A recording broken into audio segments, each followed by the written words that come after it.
Warahmatullahi wabarakatuh. Yang saya hormati sahabat-sahabat mahasiswa, kita bertemu lagi dalam mata kuliah Hukum Konstitusi. Dan pada pertemuan kali ini kita akan membahas tentang teori-teori konstitusi. Ini merupakan pertemuan ke-5. Dan pada pertemuan ini kita akan membahas beberapa teori konstitusi, pertama menyangkut tentang konstitusionalisme, yang kedua supremasi konstitusi, dan yang ketiga sifat mengikat dari konstitusi. Ketika kita bicara tentang konstitusionalisme, itu salah satu pertanyaan yang seringkali muncul, dan ini juga sangat berhubungan dengan klasifikasi konstitusi. Jadi ada sebuah pertanyaan, apakah konstitusi di sebuah negara itu mempunyai derajat tinggi atau tidak? Jadi kalau kita bicara tentang klasifikasi konstitusi, itu salah satu bagiannya adalah konstitusi yang memiliki derajat tinggi dengan konstitusi yang tidak memiliki derajat tinggi. Nah, klasifikasi ini sebenarnya didasarkan pada pertanyaan mendasar, apakah konstitusi benar-benar memiliki derajat tinggi dalam sebuah negara. Derajat tinggi ini artinya adalah konstitusi itu memiliki posisi yang paling tinggi dibandingkan peraturan perundang-undangan yang lain, misalnya undang-undang, peraturan, keputusan, dan lain sebagainya. Untuk melihat apakah konstitusi memiliki derajat tinggi dalam negara atau tidak, itu bisa dilihat dari dua aspek. Yang pertama, secara aspek hukum, itu ada 3 indikator setidaknya yang bisa kita pergunakan untuk menilai. Yang pertama, dari aspek hukum itu, indikator pertama adalah apakah konstitusi itu dibuat oleh badan pembuat konstitusi. Jadi apakah konstitusi itu dibuat oleh sebuah badan khusus yang diberi wewenang untuk membuat konstitusi, ataukah jika dia dibuat oleh badan khusus pembuat konstitusi atau pembuat undang-undang dasar, maka dia konstitusi itu masuk dalam kategori memiliki derajat tinggi. Ini berbeda kalau konstitusi itu bisa dibuat oleh lembaga yang membuat undang-undang. Itu berarti dia konstitusinya tidak memiliki derajat tinggi, atau konstitusinya derajatnya adalah sama dengan undang-undang. Yang kedua, konstitusi dibentuk atas nama rakyat. Jadi badan pembuat konstitusi itu biasanya juga badan yang merepresentasikan rakyat itu sendiri. Jadi dia lembaga perwakilan yang paling tinggi. Yang ketiga, indikatornya dari proses pembuatannya. Apakah konstitusi ditetapkan oleh badan atau lembaga yang diakui keabsahannya. Jadi ini aspek pertama untuk melihat apakah konstitusi memiliki derajat tinggi dalam sebuah negara atau tidak. Yang kedua, bisa juga dilihat dari aspek moral. Jadi konstitusi itu berada di bawah landasan moral. Jadi konstitusi itu dibangun berdasarkan nilai-nilai moral yang diyakini oleh sebuah bangsa. Terus yang kedua, konstitusi tidak boleh bertentangan dengan nilai-nilai universal. Jika dia memenuhi kriteria-kriteria itu, maka biasanya konstitusi itu masuk kategori konstitusi yang memiliki derajat tinggi dalam sebuah negara. Terkait dengan teori konstitusi yang selanjutnya, itu bagaimana sebenarnya konstitusionalisme yang modern itu. Jadi kalau kita bicara tentang konstitusi itu, ada konstitusi dalam bentuk material dan ada konstitusi dalam bentuk formal. Konstitusi dalam bentuk material itu adalah konstitusi yang hidup di dalam masyarakat, atau konstitusi yang pada zaman dahulu kala. Jadi pada saat era Yunani, era Romawi, dan sebagainya, itu dia konstitusinya masih konstitusi dalam arti material. Dia berisi aturan kehidupan bernegara, dia berisi tentang struktur dan sistem kenegaraan, tetapi tidak dalam bentuk terkodifikasi. Itu konstitusi atau konstitusionalisme di era dahulu kala. Nah, di era modern itu apa sebenarnya konstitusi itu, atau apa konstitusionalisme di era modern ini? C.J. Beck dan Van der Tang itu merumuskan beberapa parameter. terkait dengan modern konstitusionalisme. Yang pertama, di dalam modern konstitusionalisme itu sebuah negara itu harus mempersyaratkan, sebuah negara itu dipersyaratkan harus dibangun di atas hukum. Kekuasaan itu harus dibatasi oleh hukum. Jadi tidak boleh kekuasaan itu berdiri secara bebas, dipergunakan secara bebas. Harus ada batasan-batasan di mana batasan-batasan itu dibuat oleh hukum. Jadi kekuasaan harus tunduk di bawah hukum. Itu konstitusionalisme modern yang pertama. Yang kedua, institutional structure of government should ensure that power resides with or is divided among different branches which mutually control their exercise power and which are obligated to cooperate. Jadi struktur organisasi pemerintahan di dalam konstitusionalisme modern itu struktur institusi pemerintahan harus dipecah ke dalam beberapa bagian, dan masing-masing bagian itu harus bisa saling mengontrol satu sama lain, tapi juga harus bisa saling bekerja sama. Artinya apa sebenarnya? Sebenarnya mekanisme ini, pembagian kekuasaan ini dimaksudkan untuk mencegah munculnya absolute power, untuk mencegah munculnya kekuasaan yang berkumpul atau mengkristal kepada satu kelompok, sehingga tidak ada kontrol dari kelompok lain. Parameter ketiga adalah the relationship between the government and the individual members of society should be regulated in such manner that it leaves the latter's basic right and freedoms unimpaired. Jadi prasyarat yang ketiga itu adalah harus ada aturan yang mengatur tentang bagaimana pola hubungan antara pemerintah dengan rakyat, di mana pengaturan itu menjamin hak-hak dasar dari rakyat itu sendiri. Jadi harus ada pola hubungan antara pemerintah dengan yang diperintah dengan rakyat itu harus diatur, dan harus ada perlindungan terhadap hak-hak dari rakyat.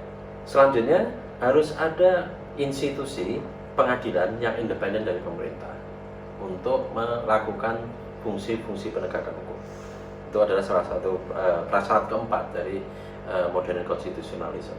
Yang kelima, by splitting up power between different government bodies to ensure that no one person has too much power. Jadi yang tadi saya sampaikan, pembagian kekuasaan, pemecahan terhadap kekuasaan kepada beberapa institusi itu dimaksudkan untuk mencegah munculnya satu kekuasaan tunggal yang sangat dominan. Yang berikutnya, prasyarat atau indikator dari modern konstitusionalisme itu adalah adanya lembaga-lembaga perwakilan yang dipilih atau bisa diberhentikan atau dicabut mandatnya oleh rakyat. Jadi lembaga-lembaga perwakilan di dalam institusi pemerintahan itu harus ada, terus mereka harus dipilih oleh rakyat dan bisa diberhentikan oleh rakyat.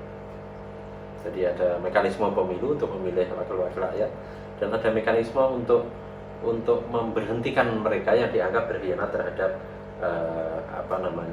amanah dari rakyat. Yang terakhir adalah by providing for direct participation by the people in the process of government decision making. Jadi dalam indikator modern konstitusionalisme ini yang terakhir adalah adanya mekanisme partisipasi langsung rakyat dalam proses pengambilan keputusan. Jadi tidak cukup sebenarnya hanya dengan partisipasi secara perwakilan, tapi harus ada mekanisme partisipasi langsung. Mekanisme partisipasi langsung itu bisa dalam bentuk apa? Ya bisa dalam bentuk adanya dibuatnya kanal-kanal yang memungkinkan rakyat menyampaikan aspirasi secara langsung, atau dibuatnya instrumen untuk memungkinkan masyarakat berpartisipasi dalam pengambilan keputusan secara langsung.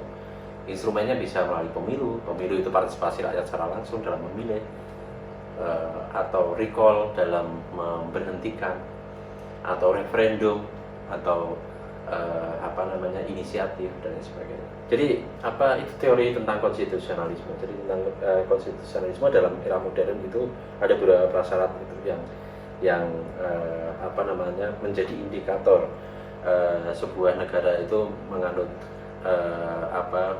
paham konstitusionalisme atau tidak. Yang kedua adalah teori tentang supremasi konstitusi. Jadi kalau tadi kita bicara tentang apa itu konstitusionalisme dan terutama dalam perspektif modern dan indikator-indikator yang harus dipenuhi oleh sebuah negara. Yang kedua kita bicara tentang supremasi konstitusi. Apa itu supremasi konstitusi? Supremasi konstitusi adalah paham yang meletakkan konstitusi itu sebagai acuan tertinggi atau hukum tertinggi yang menjadi pedoman dalam mengatur tata kehidupan sebuah negara.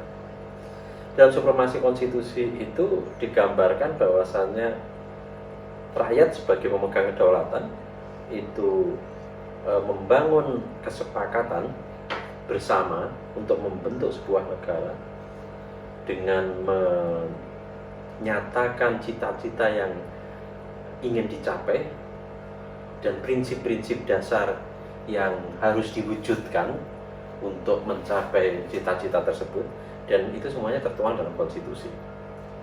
Nah, konstitusi ini yang kemudian mengatur bagaimana relasi antara warga negara, mengatur bagaimana organ-organ negara itu ada dan bekerja, serta mengatur tentang serta menjadi rujukan bagi munculnya aturan-aturan atau regulasi-regulasi yang lebih bersifat teknis. Organ negara dan aturan-aturan tadi itu menjadi dasar dalam penyelenggaraan urusan kenegaraan dan pemerintahan. Nah, jadi dengan begitu maka konstitusi itu menjadi berada di puncak tata urutan, berada di puncak hierarki perundang-undangan yang memedomani tata kehidupan kemasyarakatan, memedomani tata kehidupan kenegaraan, dan memedomani tata kelola peraturan perundang-undangan. Nah, supremasi konstitusi ini sebenarnya juga sangat berhubungan dengan apa yang disampaikan oleh Hans Kelsen tentang hukum itu bersifat hierarkis. Jadi bagi Hans Kelsen, hukum itu terdiri dari beberapa lapisan yang saling berhubungan dan saling tautan satu sama lain. Yang paling tinggi itu adalah konstitusi, tetapi di atas konstitusi ada norma-norma dasar, Grundnorm, kemudian konstitusi, bawahnya baru undang-undang, di bawahnya lagi baru putusan badan peradilan. Jadi dengan konsep semacam itu maka konstitusi itu harus menjadi acuan utama, dan konstitusi itu merujuk pada aturan-aturan dasar atau Grundnorm itu. Yang terakhir terkait dengan sifat mengikat dari konstitusi. Jadi konstitusi itu memiliki sifat yang mengikat ke dalam sebuah negara. Jadi karena konstitusi itu supreme, dia berada di posisi paling tinggi, maka dia harus dipedomani, harus diacu oleh aturan-aturan yang di bawah. Kenapa konstitusi itu bersifat mengikat? Karena dia ditetapkan oleh lembaga yang berwenang membentuk konstitusi untuk dan atas nama rakyat. Jadi umumnya lembaga yang membentuk konstitusi itu tidak hanya lembaga perwakilan politik, tapi kalau seperti di Indonesia yang bisa membuat atau merubah konstitusi adalah lembaga perwakilan politik dan lembaga perwakilan teritori, DPR dan DPD. Kalau sebelum reformasi, sebelum amandemen konstitusi, itu yang bisa membuat dan merubah konstitusi UUD 45 itu adalah MPR, Majelis Permusyawaratan Rakyat, yang terdiri dari perwakilan politik, perwakilan daerah, utusan golongan. Jadi dia lebih besar, lebih tinggi daripada lembaga perwakilan. Jadi lembaga yang bentuk konstitusi itu lembaga yang diberi wewenang untuk bentuk konstitusi atau merubah konstitusi biasanya adalah lembaga yang lebih dari sekedar lembaga perwakilan. Nah, jadi kenapa konstitusi memiliki sifat mengikat? Karena dia ditetapkan oleh lembaga yang berwenang membentuk konstitusi. Yang kedua, konstitusi mengikat karena ia merupakan alat untuk membatasi kuasa negara. Jadi konstitusi itu memiliki sifat mengikat karena dengan konstitusi itulah maka kekuasaan dalam negara itu bisa dibatasi, karena posisi konstitusi sebagai produk hukum tertinggi, dia isinya berupa norma-norma tentang salah satunya pembatasan kekuasaan, norma-norma tentang organ-organ dan struktur organ-organ negara, termasuk juga batasan-batasan kekuasaannya. Jadi karena sifat konstitusi yang membatasi kewenangan, membatasi kekuasaan organ-organ negara itu, maka dia memiliki sifat mengikat, jadi harus dipatuhi. Di sisi lain, konstitusi memiliki sifat mengikat karena dia dibuat dengan mempertimbangkan nilai-nilai moral dan nilai-nilai etika universal. Jadi hampir semua konstitusi di dunia ini yang mengatur hal-hal yang itu menjadi common commitments di antara setiap manusia di dunia ini. Jadi konstitusi mengatur tentang hak asasi, konstitusi mengatur tentang posisi rakyat ketika berhadapan dengan kekuasaan dan lain sebagainya. Jadi karena nilai-nilai universal itu yang diatur di dalam konstitusi, maka secara moral dia mengikat bagi aparat maupun mengikat bagi institusi-institusi kenegaraan dalam membuat peraturan-peraturan di bawahnya. Jadi begitulah kira-kira teori-teori terkait dengan konstitusi. Jadi yang pertama tentang konstitusionalisme, terutama modern konstitusionalisme. Yang kedua tentang supremasi konstitusi, dan yang ketiga tentang sifat mengikat konstitusi. Demikian materi yang bisa saya sampaikan pada pertemuan kelima hukum konstitusi ini, dan seperti biasanya kalau ada pertanyaan silakan disampaikan di kolom komentar di channel YouTube saya, atau juga bisa disampaikan melalui grup WhatsApp. Demikian, wallahul muwaffiq ila aqwamit thoriq. Assalamualaikum warahmatullahi wabarakatuh.